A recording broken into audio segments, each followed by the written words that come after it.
Guys షాపింగ్కి వచ్చి తిరిగి తిరిగి కాళ్ళు ఒప్పి కూర్చోడిపోయింది.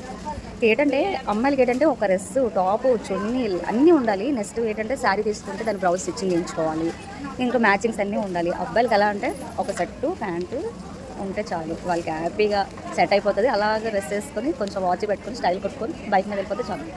మాకు అలాగ అవ్వదు. ఇన్ని మ్యాచ్ చేసుకుంటే కానీ లేడీస్ షాపింగ్ కావడానికి, బాయ్స్ ఎక్కువ లేడీస్తో షాపింగ్ రానికి ఇష్టపడరు. ఎందుకంటే వాళ్ళు గంటల కొద్దీ షాపింగ్ చేస్తారు. నెక్స్ట్ ఏంటంటే వాళ్ళు ఎప్పుడైనా అలిగారు అనుకో, అప్పుడు అబ్బాయిలు షాపింగ్ చేస్తే చాలా హ్యాపీగా ఫీల్ అయిపోతారు. అమ్మాయిలు కావాల్సింది ఏంటి? షాపింగ్, నగలు, వాళ్ళు హ్యాపీగా అందంగా ఉండాలి. ఇవన్నీ చూసుకుంటే చాలా హ్యాపీ ఫీల్ అయిపోతారు అమ్మాయిలు అయితే. అసలు అంతే, ఇంకా ఇంకేం లేదు. నువ్వు నాకు హెల్ప్ చేస్తావా? ఏంటో నాకు వైజాగ్ తెలియదు కదా, షాపింగ్ తీసుకెళ్తావా? చాలా నీతో అడుగేస్తుంటే బాగుంది చాలా, నేనెందుకు పుట్టానో తెస్తున్నా, నాకే నే నచ్చేస్తున్నా.